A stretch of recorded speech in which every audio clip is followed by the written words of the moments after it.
terah ataupun dinasti dari elit-elit politik yang ada di Republik ini masuk ke partai-partai yang kemudian keluarganya duduki. Ketika membahas dinasti, gua pikir semua dalam hal politik ya. Ketika itu tidak menguntungkan, makanya kita lawan. Apa kata Ganjar waktu itu? Loh, Mas Iva jangan kemudian menafsirkan dinasti ini bulat begitu aja. Tapi dinasti itu kayak telur bahasanya Ganjar. Dia lonjong.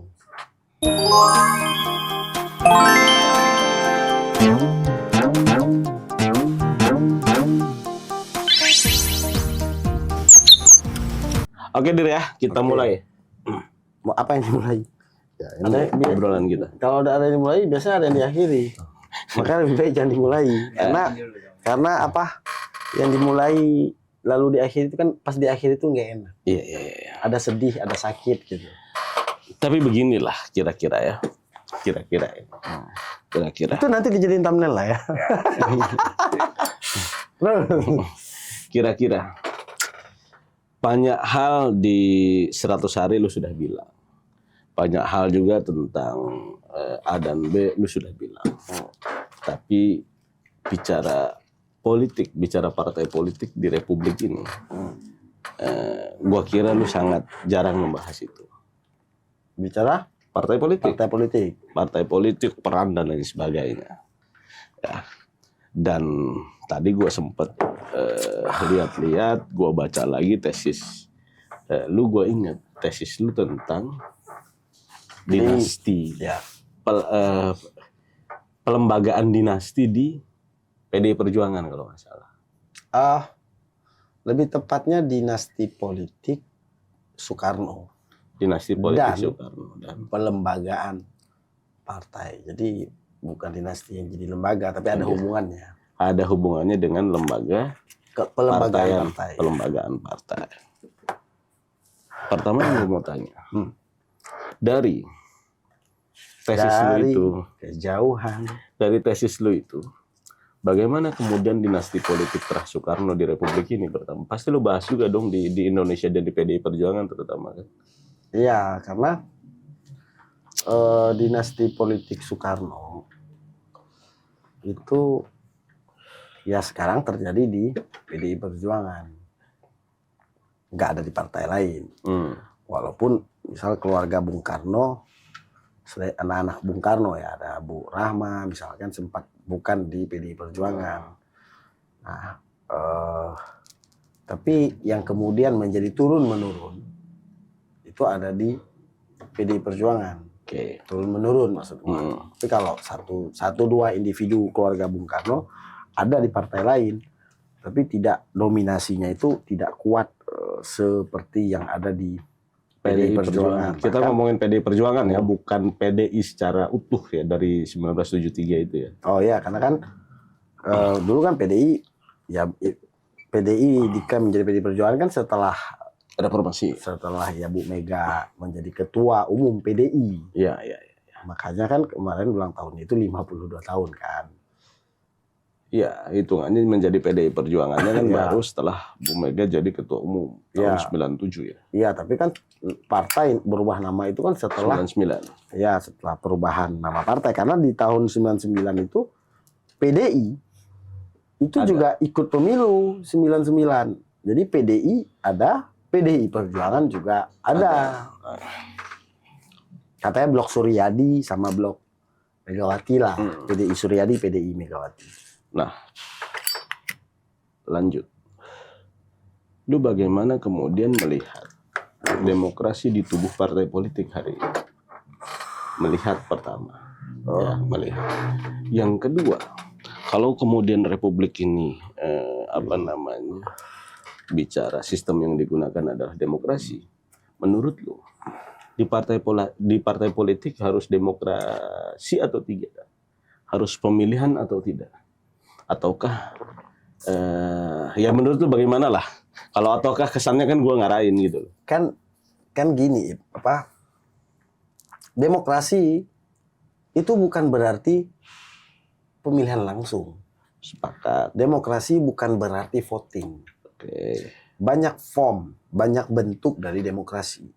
lalu kemudian silahkan dipilih sesuai yang mana yang paling cocok dengan satu organisasi atau satu wadah atau satu negara. Karena kalau kita ngomongin demokrasi itu harus Demokratis. Iya demokratis, lalu demokrasi dan demokratis kan Ya beda tapi ada kesamaannya. Nah kalau kita bicara lalu penyeragaman bentuk demokrasi itu sebenarnya gua nggak sepakat. Karena menurut gua nggak ada satu ahli atau satu tokoh yang kemudian mampu memberikan gambaran yang paling ideal tentang demokrasi yang kemudian itu sama antara negara A, negara B, negara C, antara komunitas A, komunitas B, komunitas C. Karena negara atau komunitas itu kan berbeda-beda, beda asal suatu bangsa, beda juga kemudian adat istiadatnya misalnya. Nah, beda adat istiadat kan beda juga cara mereka kemudian mengambil satu keputusan politik. Kayak misalnya di Indonesia, oke, kita negara kesatuan Republik Indonesia, tapi kan pada dasarnya kita ini bangsanya banyak. Nah, kemudian menjadi bangsa Indonesia, tapi kan suku bangsa kita ini banyak. Ada bangsa Aceh, ada bangsa Jawa, ada banyak kan di Indonesia, dan ini punya karakter yang berbeda-beda. Makanya penyeragaman itu menurut gua nggak baik dan nggak asik kalau demokrasi itu kemudian diseragamkan. Demokrasi yang diseragamkan itu udah bukan demokrasi. Demokrasi kok seragam? Iya. Oke. Kita balik lagi ke set awal. Set awal ke penelitian lu lah tentang dinasti. Dinasti politik di Dinasti PDI. politik. Penelitian lu kan dinasti politik di PDI. Khusus di PDI ya? Khusus di PDI. Tapi kan setidaknya saat kemudian lu riset tentang dinasti politik di PDI, lu juga akan kemudian membaca tentang Dinasti-dinasti lain. Dinasti-dinasti lain. Oke. Bagaimana menurut lu atau pandangan lu persoalan politik dinasti dalam demokrasi? Ya ini dalam sistem demokrasi ya. ya menurut gua ini sebenarnya relate juga sama gonjang-ganjing di Pilpres kemarin kan. Betul. Itu kenapa? Karena kemarin kita nggak tanyain termasuk kemudian putusan 90 MK dan lain sebagainya. Tapi ini kan kita karena banyak yang kemudian bilang, gua nggak tahu mereka melakukan penelitian atau tidak tentang dinasti dalam demokrasi ya, dalam sistem demokrasi. Makanya gua minta pandangan lu. Kalau yang jelas-jelas melakukan penelitian itu gitu loh. Iya, gini. Dinasti ini kita ngomong dinasti itu kayak tricky juga. Jadi tergantung manfaat bagi kita. Ketika ini kalau gue ngeliat kecenderungan orang ya, kalau ada untungnya bagi si A, dinasti ini menguntungkan si A, maka dia tidak melawan dinasti. Tidak menolak dinasti. Adanya politik dinasti. Tapi ketika si B tapi kemudian ketika si A tidak menguntungkan bagi si A, maka dia sudah menolak politik dinasti. Contoh, Pak Presiden Jokowi itu Presiden Republik Indonesia. Ketujuh. Oke, kemudian anak beliau maju menjadi cawapres pada waktu sebelum itu. Sebelum itu menjadi wali kota Solo. Menjadi wali kota Solo. PDI Perjuangan nggak ada tuh teriak anti dinasti. Tidak berteriak sama sekali Kalau anti dikasih dinasti. rekom kok sama PDI Perjuangan. Itu jelas ya. Bobi Nasution jadi jadi wali kota Medan. Gibran Rakabuming Raka menjadi wali kota Solo. Wali kota Solo ini sebelum wapres-wapresan kemarin lah. Sebelum gonjang-ganjing. Artinya ketika membahas dinasti, gua pikir semua dalam hal politik ya. Ketika itu tidak menguntungkan, maka kita lawan. Tapi ketika itu menguntungkan, maka nggak dilawan. Nanti ada aja pembenarannya. Misal pembenarannya, loh ini kan kemarin ya, kehendak bawah dipilih oleh rakyat kok, nggak apa-apa kita ajuin aja. Waktu Mas Gibran masih di PDI Perjuangan. Ketika Mas Gibran sudah tidak di PDI Perjuangan, dipecat, lalu dibilang ini Politik anak haram dinasti. konstitusi. Anak haram konstitusi. Nah, ini gue pikir nggak fair. Itu pertama. Yang kedua, kalau kita mau soroti lagi di politik di Indonesia ini, sebenarnya yang menentukan politik itu kan partai politik. Betul. Yang mendesain semua itu adalah partai politik. Sepakat gua. Yang mengajukan calon presiden adalah partai politik. Yang membuat undang-undang adalah anggota DPR, perwakilan partai politik. Yang mengajukan anggota-anggota DPR itu juga partai politik. Tapi sekarang ada nggak partai politik yang kemudian menolak dinasti? Kenapa keluar menolak, di dalam nggak menolak? Maksud lu beberapa partai itu justru melakukan politik dinasti dalam internal partainya? Pasti. Kalau itu pasti. Kenapa gue bilang pasti? Karena kalau lu menolak dinasti, itu juga lu kemudian mengkebiri hak asasi seseorang untuk terlibat dalam politik. Anak polisi jadi polisi biasa aja. Iya. Anak TNI jadi TNI biasa aja. Anak artis jadi artis biasa aja. Kenapa giliran anak politisi jadi politisi kemudian dibilang dinasti? Oh, kemudian katanya ada benefit. Iya. Dia anak Ada privilege. ada privilege. Dia karena dia anak elit dinastinya, kemudian banyak hal-hal yang bisa dilakukan oleh dia. Ya, dalam semua sisi privilege itu ada. Lalu kemudian sekarang kalau kita menolak itu, kayak gimana cara kita membatasinya? Maksudnya gua nggak berpikir bagaimana cara membatasi dinasti yang kemudian bisa kemudian berbuat baik untuk institusionalisasi partai. Karena kebetulan tadi lo singgung soal tesis gua ya. Kayak misal PDI Perjuangan, kan tesis gua PDI Perjuangan. Bahkan malah gua berasumsi PDI Perjuangan kalau nggak dinasti nggak sebesar ini. PDI Perjuangan kalau tidak dinasti tidak akan sebesar hari ini. Iya, kalau kemudian ketua umum PDI Perjuangan itu bukan Ibu Megawati Soekarno Putri, nggak akan sebesar ini dan nggak akan sekuat ini PDI. Kenapa? Karena legitimasi. Nah, makanya kalau di tesis gue itu kan ada apa istilahnya itu, dasar teorinya kalau gua nggak salah ingat, udah lama kan. Kalau gua nggak salah ingat itu value infusion. Itu satu teori yang dikembangkan oleh Levitsky. Dia orang Amerika yang ahli politik Amerika lah. Itu mengatakan ada turunan legitimasi ketika lu memimpin sesuatu. Nah, dari mana lu dapat turunan legitimasi ini? Legitimasi ini bisa berdasarkan darah. Satu. Kedua, sejarah. Ini legitimasi yang bisa diturunkan. Kenapa kita misal melihat?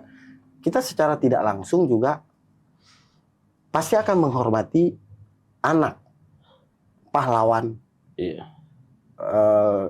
bangsa. Pahlawan Indonesia pasti akan kita hormati. Kenapa? Karena kita tahu ketika ayahnya berjuang, anaknya ikut kesusahan. Begitu juga dalam politik. Ajaran Bung Karno misalnya tentang Marxisme, kemudian banyak yang diajarkan termasuk non-blok. Salah satu polisinya ya. Kemudian soal keadilan yang diajarkan oleh Bung Karno. Itu sebenarnya kan universal. Kita semua sebagai anak bangsa pasti menjadi pengagumnya Bung Karno karena beliau proklamator kita dan salah satu orang yang berjasa meletakkan fondasi bagi negara kita. Nah, tapi kemudian kalau kita lihat dalam politik, khususnya politik elektoral, orang akan lebih memilih lo yang pengagum Bung Karno atau orang akan memilih anaknya Bung Karno. Beda, ada memang anak ideologis. Ada anak biologis. Tapi kalau anak biologis juga menjadi anak ideologis, ini kan lebih paten. Kenapa? Dia juga bisa melihat secara langsung ketika ayahnya terjadi sesuatu terhadap ayahnya. Ketika ayahnya, ya banyak hal orang luar yang tidak tahu, yang tidak bisa melihat. Dan ini bukan hal yang jelek, bukan hal yang tabu. Di semua negara terjadi. Di semua peradaban juga terjadi. Bahkan kalau kita lihat khalifah Khulafaur Rasyidin ya. Itu kalau kita urut, ada nggak kekerabatannya? Ya, ada kekerabatan. Abu Bakar itu gimana kerabatnya dengan Rasul? Kan anaknya Abu Bakar kemudian dinikahi oleh Rasul ya. Kalau gua nggak salah, nanti kalau salah di ini ya dihapus. Soalnya soal Nabi ini. Itu kan juga Ali. Ali kan juga menantu sekaligus keponakan Nabi. Yeah. Kalau gua nggak salah ya, kalau nggak salah keponakan Nabi. Nah, Utsman juga. Umar dulu. Umar dulu ya, habis tadi kan lompat langsung ke 1 ke 4 nih. Habis Abu Bakar, Umar bin Khattab, kemudian ada Utsman bin Affan, kemudian ada Ali bin Abi Thalib. Menurut gua keempat ini punya relasi kekerabatan walaupun tidak langsung. Nah, dalam teori politik dinasti juga ada yang menteorikan bahwa dinasti itu adalah hubungan langsung ayah dan anak. Jadi tidak, dan ketika terjadi dinasti itu ayahnya sedang dalam power. Misal kayak Pak Jokowi presiden, kemudian Mas Gibran jadi maju calon wali kota itu dinasti karena itu langsung. Nah, pertanyaannya di teori itu yang menjadi titik lemah di teori itu adalah langsung kalau ditunjuk. Jadi ayahnya langsung menunjuk. Ayahnya tidak melalui pemilihan. Melalui pemilihan. Nah, itu kelemahan teori itu. Lalu kemudian ada juga yang mengatakan kayak bahasa kita tadi di awal, bahasa lu privilege. Ya oke. Dia tidak ditunjuk, tapi kemudian ada unsur-unsur kekuasaan yang bisa dilakukan oleh ayahnya sehingga bisa memenangkan anaknya. Nah, itu kan kemudian menjadi debat yang tidak berkesudahan. Karena kalau negara kekuasaan mau main, negara manapun, kekuasaan manapun, dia mau main, dia nggak perlu ke anaknya juga bisa. Misal Pak Presiden siapa gitu, dukung siapa untuk menjadi gubernur di provinsi mana, ya kan bisa dia dengan mudah bisa mengerahkan kekuasaannya, nggak mesti anaknya.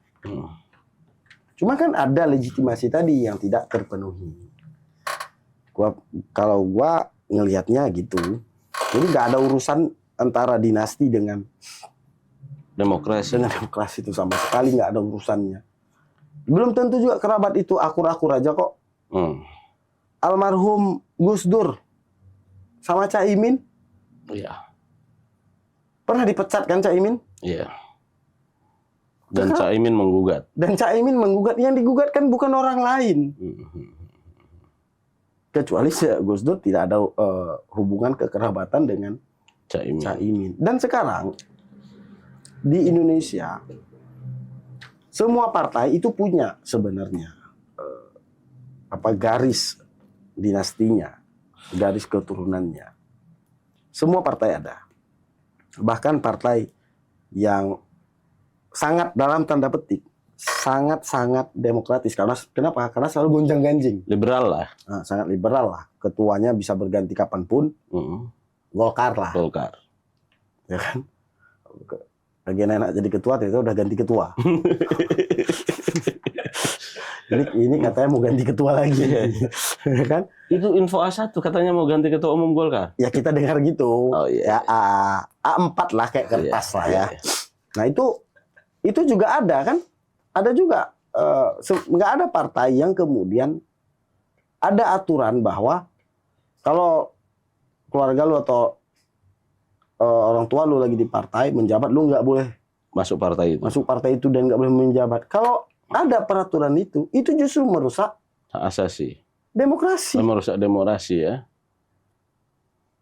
Ya kemudian kan saringannya kan tetap di masyarakat, di rakyat, dipilih atau tidak. Nah, lagi-lagi nanti unsur kekuasaan kan bisa main segala macam.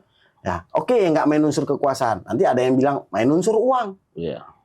Pengusaha yang punya banyak uang ikut pemilu, jual saham misal, atau apapun itulah, banyak uang kemudian dia bisa beli suara rakyat.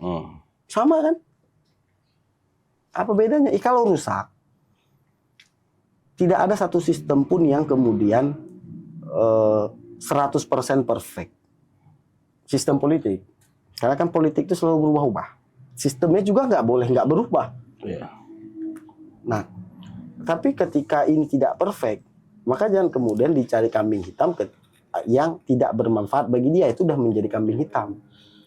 Kalau menurut gua, PDI Perjuangan kalau nggak dinasti politik Bung Karno, kalau bukan keturunan Bung Karno yang memimpin PDI Perjuangan, rusak partai, hancur. Kenapa? Apalagi mau bilang Soekarno apalagi? Iya. Apalagi yang mau diperjuangkan. Iya, kita sering lihat lah, misal Pak Hasto misalnya kan yang sering tampil ke media. Itu kan selalu bicara ajaran Bung Karno segala macam, dan banyak kader-kader PDI Perjuangan kita lihat di layar kaca atau ketika kita ngopi offline itu selalu ngomong soal ajaran-ajaran Bung Karno juga. Itu kan semua murid ideologis, tapi ketika once dia ditaruh menjadi tampuk pimpinan partai, anak-anak ideologis lain ini kan juga banyak. Perebutan kekuasaan dalam partai itu akan lebih mudah terjadi. Tapi kalau yang mimpin anak biologis, ya. Misal habis Bung Karno, ada Ibu Mega, nanti habis Ibu Mega ada Mbak Puan atau ada Mas Nanan. Habis itu nanti geser lagi ke anaknya Mbak Puan lagi atau anaknya Mas Nanan lagi. Atau kan bisa digeser juga. Ke samping. Ada anaknya Bu Guntur Rahmawati, Soekarno Putra. Mas Guntur ya. Siapa namanya anggota DPR Putih kalau nggak salah. Putih Soekarno. Mbak Putih kalau gua nggak salah. Kan anggota DPR dari PDI Perjuangan. Ini kan bisa juga. Tapi ada unsur Soekarnonya. Kalau nggak ada unsur Soekarnonya, agak sulit ngejual, bos, di elektoral. Nah, ini menarik nih. Jadi ini kan gini, yang menarik itu ada unsur marketing juga di situ. Iya.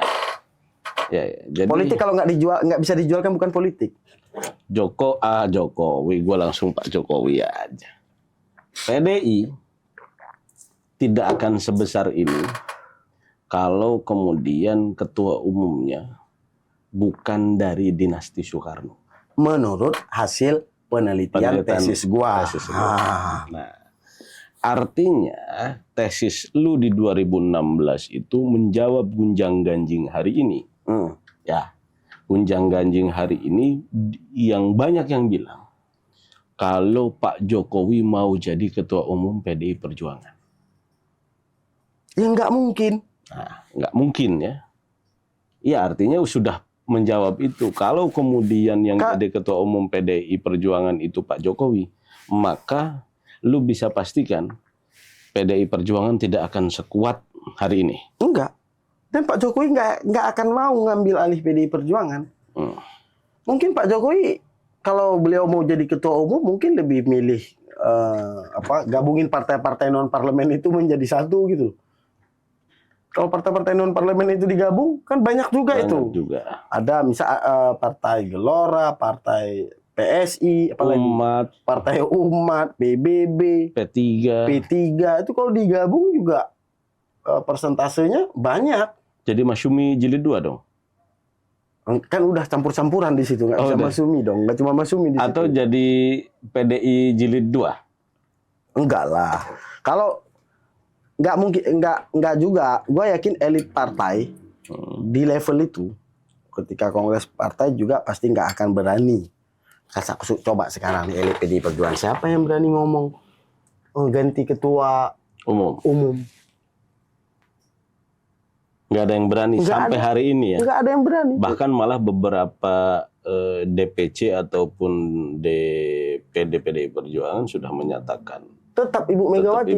Nggak akan ada yang berani ngomong. Bukan karena takut apa-apa menurut gua. Tapi bukan karena tidak demokratis ya. Bukan karena takut dipecat menurut gua. Bukan. Itu soal lain. Tapi karena takut partainya hancur kalau dipimpin non Soekarno.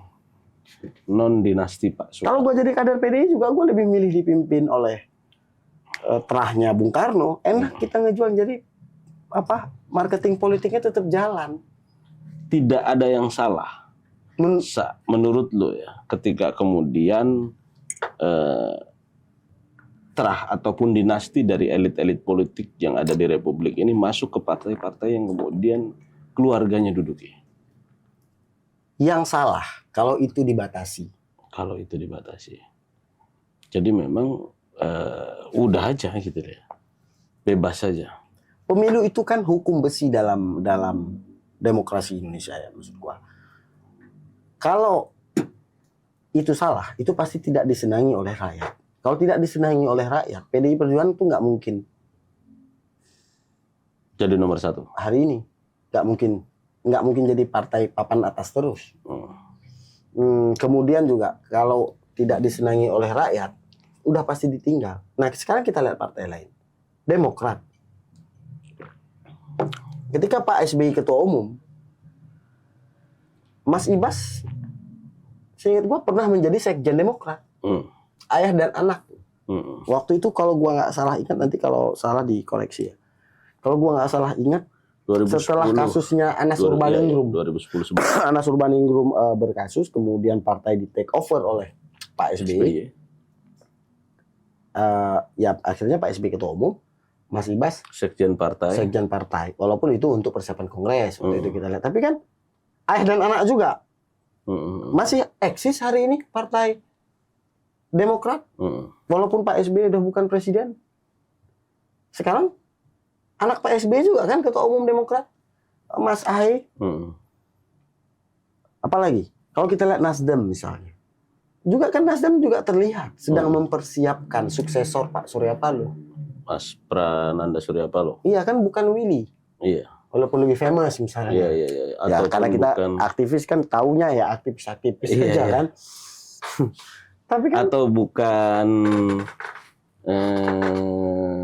siapa namanya? Yalah, pokoknya harus dari Trah ya. Harus dari Trah. Jadi kalau Nasdem harus jadi dari dinastinya Pak Surya Paloh. Kalau mau tetap eksis. Enggak, itu soal lain. Itu berbeda karena Nasdem beda pijakan elektoralnya dengan PDI Perjuangan. Kalau PDI Perjuangan ini kan grassroots-nya ini Soekarnois. Nah, kalau tidak dipimpin oleh Trah Soekarno, maka dia sudah bukan partai yang dianggap Soekarnois. Walaupun itu juga menjadi perdebatan. Soekarno ini kan bukan milik satu partai, tapi milik bangsa ya, milik bangsa Indonesia, milik negara. Nah, kalau Nasdem, apakah kalau tidak dipimpin oleh anaknya Pak Surya Paloh akan turun atau tidak? Itu harus ada penelitian lebih dalam lagi, lebih lanjut, karena memang belum terjadi dan beda ininya, basis elektoralnya sangat jauh berbeda.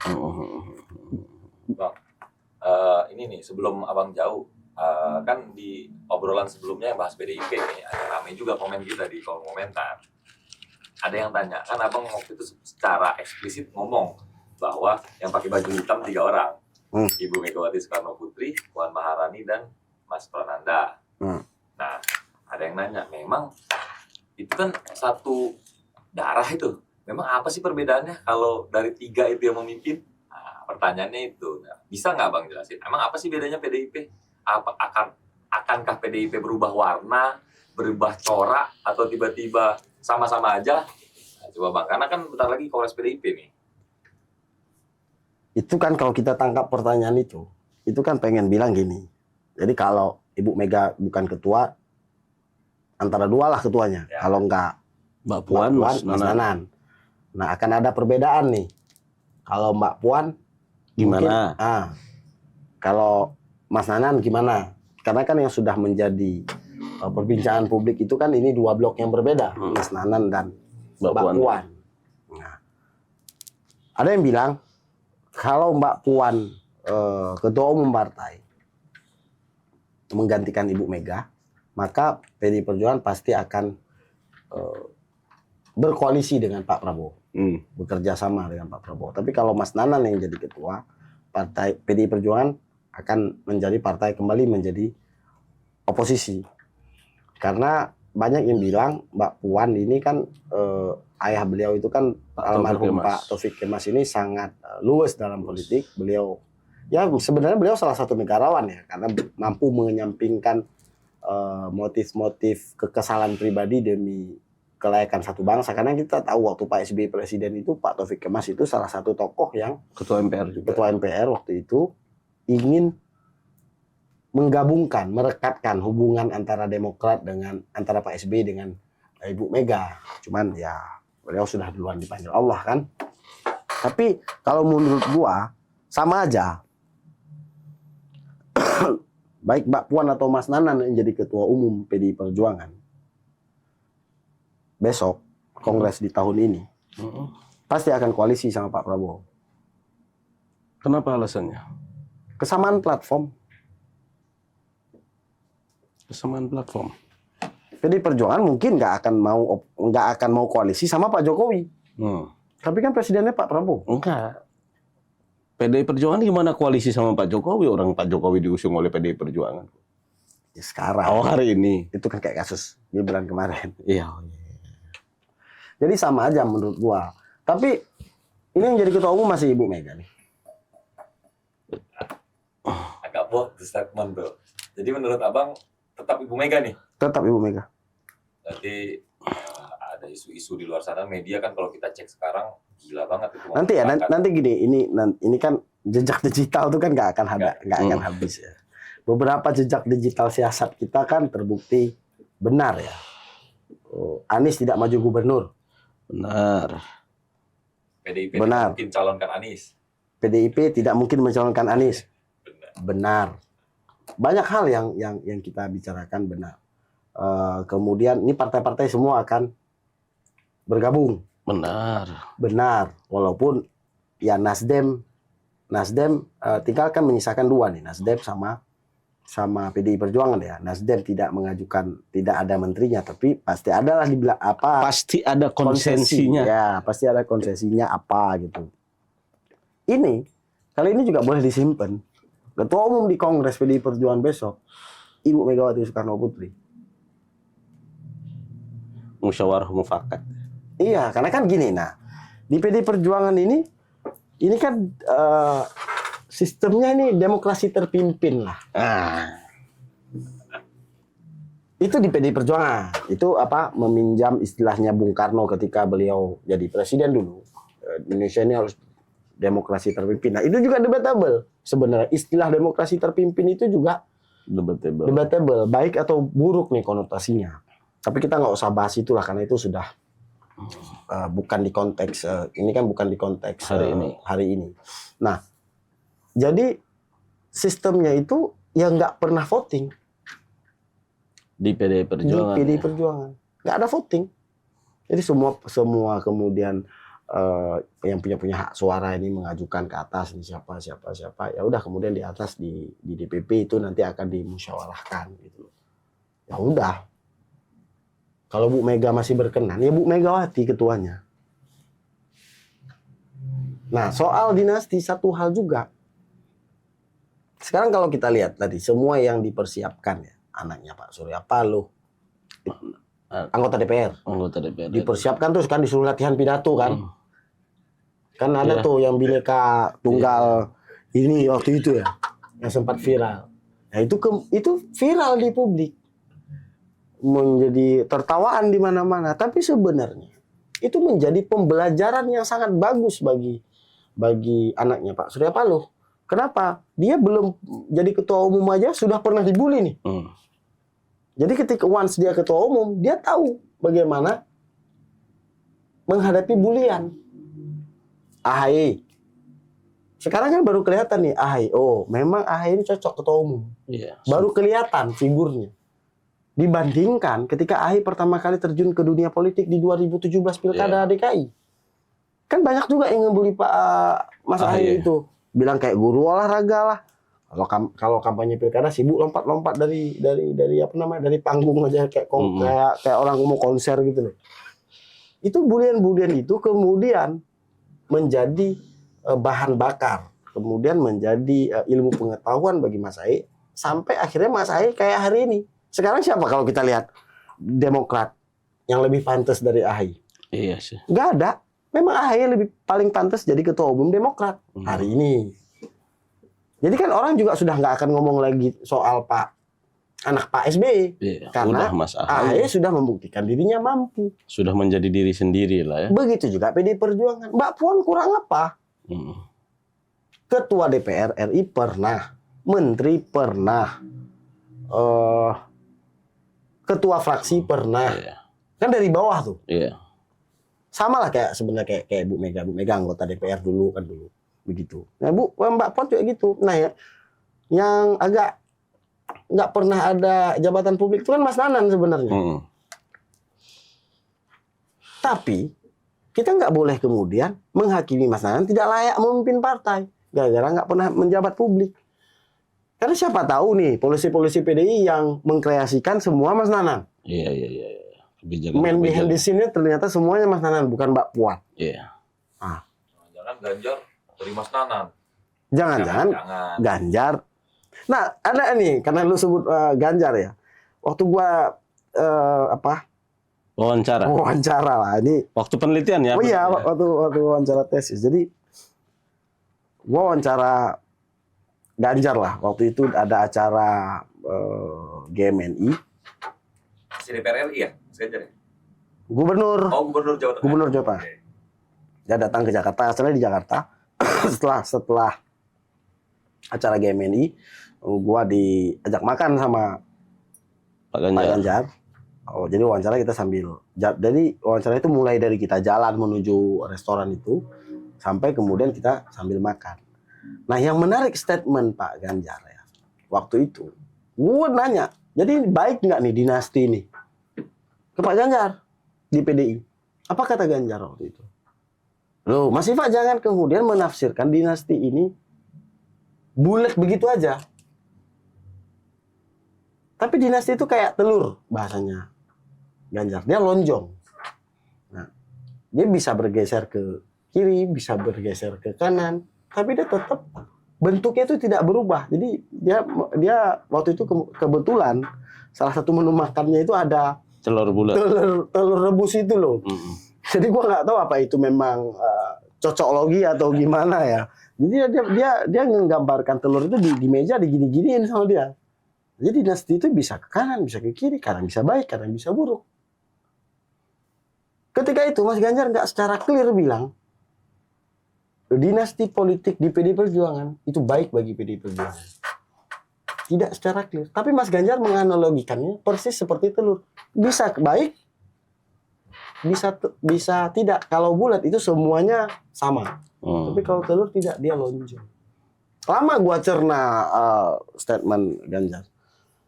Setelah tesis gua hampir rampung, itu baru kemudian gua bisa memahami. Oh, apalagi kemarin Pilpres 2024. Waktu Pilpres lah, Pak Ganjar presiden, gua pas lihat, Pak Ganjar capres nih. Langsung ingat telur lonjong itu. Oh, karena dinasti tidak baik bagi Pak Ganjar mungkin ya. Jadi tidak baik gitu loh. Iya. Iya kan telurnya lonjong.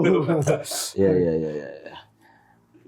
Lu secara spesifik di obrolan kita kali ini jelas mengatakan bahwasanya tidak ada masalah dinasti dalam sistem demokrasi. Yang masalah tadi awal gue bilang yang masalah kalau lu kemudian mempermasalahkan. Yang masalah kedua adalah kita terpukau sama saintis-saintis barat nih. Kadang-kadang ini ada profesor, ada Indonesianis, asal Belanda, yang kutipannya gue nggak mau nyebut namanya. Tapi kalau kita lihat Belanda, apakah Belanda sistem demokrasi? Ratu kan? Ratu. Oke, mereka punya perdana menteri. Tapi kapan mereka demokratis? Ya. Kan sebelum mereka menjadi ada saintis-saintis itu untuk nulis-nulis tentang demokrasi di Indonesia itu, mereka menjajah kita. Demokratis nggak tuh jajahan bangsa lain? Sekarang udah ngomong-ngomong, oh Indonesia nih sini. Kemudian teoretisi Inggris. Jadi jelas demokrasi kita adalah ala Indonesia. Kita. Iya, jadi demokrasi itu jangan diterjemahkan pemilihan secara langsung. Kemudian demokrasi itu ya harus kayak yang sekarang karena Barat dianggap kampiun demokrasi. Lalu Amerika kampiun demokrasi kita harus kayak Amerika. Enggak, bos. Amerika aja nggak pilsung kok. Iya. Amerika kapan presidennya dipilih oleh rakyat? Ya milihkan senat. Iya. Oke, kalau begitu. Clear berarti ya. Clear. Thank you. Obrolan malam ini kita.